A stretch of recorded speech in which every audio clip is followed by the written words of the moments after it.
Hello friends, we are going to be creating a work of art today that represents us. We're going to use this work of art to help introduce ourselves to each other and get to know each other better. To do so, we are going to be using the outline or silhouette of our hand.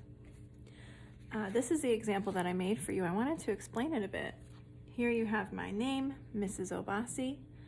I put an apple in there because an apple is often used as a symbol for teachers. I have my cat Corbin, my dog Brooks. I've got a potted plant here because I love houseplants and I have a lot of them.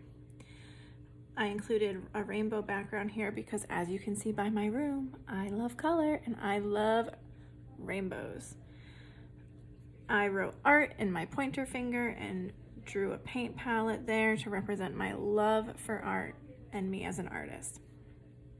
I drew the silhouette of a boy here with the letter G for my son, Gabriel. I drew the silhouette of a girl there with an H for my daughter, Hannah. And in my pinky, I wrote family because family is really, really important to me. I decided to color a little bit outside of my hand in my favorite color, green, and mount it on a green piece of paper. So let's get started on yours.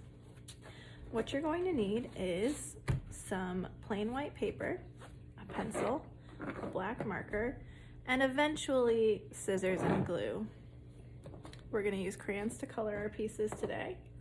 So first things first, you are going to trace your hand and a little bit of your arm to give more space for drawing.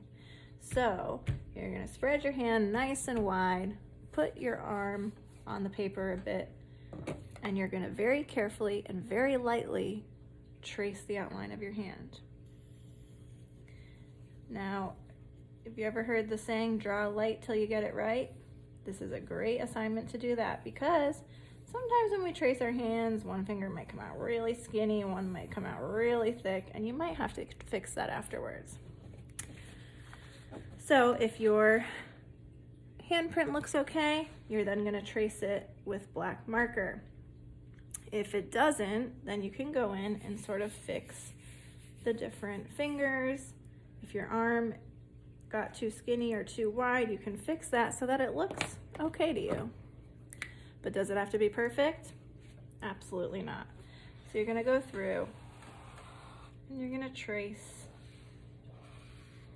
your handprint.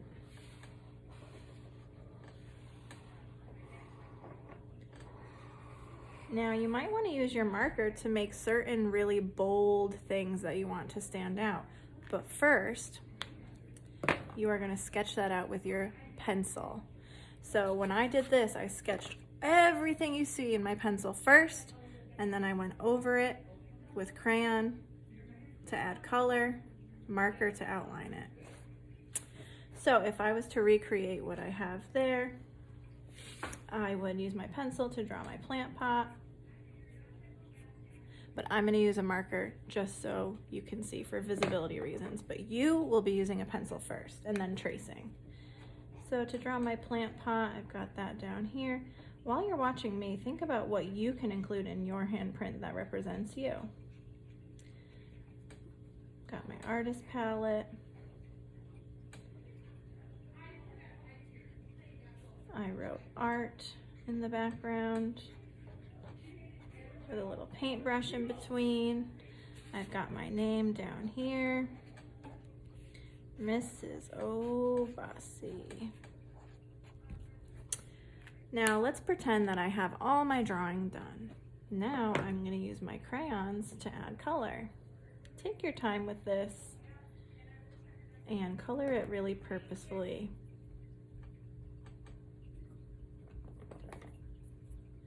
Now, when you're done coloring, depending on your comfort level with scissors, you can either cut out right up against the line or you can use some space like I left. I would suggest leaving some space.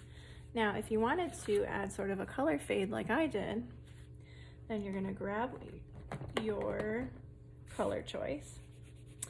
And what you do is you just go really lightly all around your hand, like this. So I press a little bit harder when I get closer to the line, and then I loosen up, and I don't press it hard at all.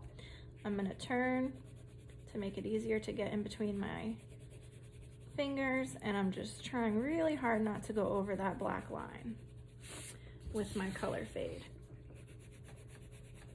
So again, I'm kind of pressing a little bit harder, and then I'm easing off the pressure to create that light, almost like a glow behind our hands.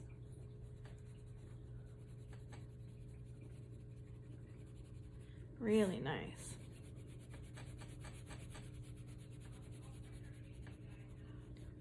Now, let's pretend that I did my whole hand. When we're going to cut out our hand, are we pointing our scissors at each other? No. Are we going to be cutting towards our hand?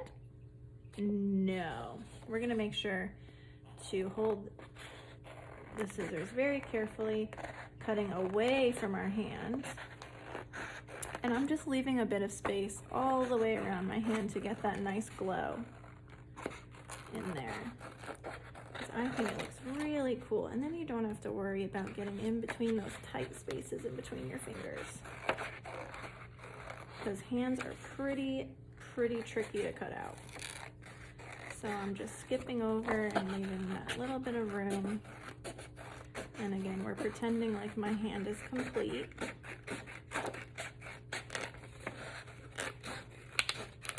Now, if you don't have your name written somewhere in your hand, then you definitely have to write it somewhere small, maybe on the outside edge or on the back. First and last name, grade level, and days that you have art. When you're done cutting out your hand, you're then gonna let me know what color background you want for your hand. Now, in my first one, I chose green because that's my favorite color. So you can choose your favorite color, or you can look at the colors in your piece and figure out what would look good on as a background.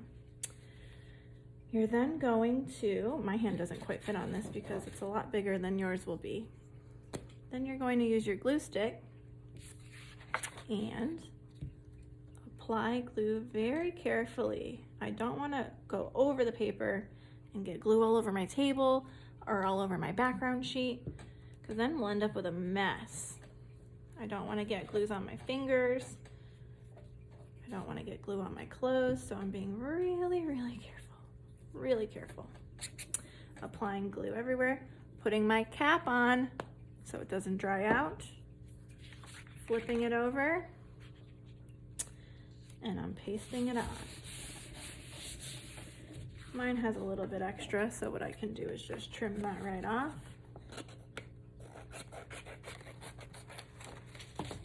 And that would be your finished piece. Again, make sure that your name is somewhere either on the back or on the bottom left-hand or right-hand corner. I can't wait to see your pieces when you're finished. I can't wait to learn more about you and see you all learn more about each other.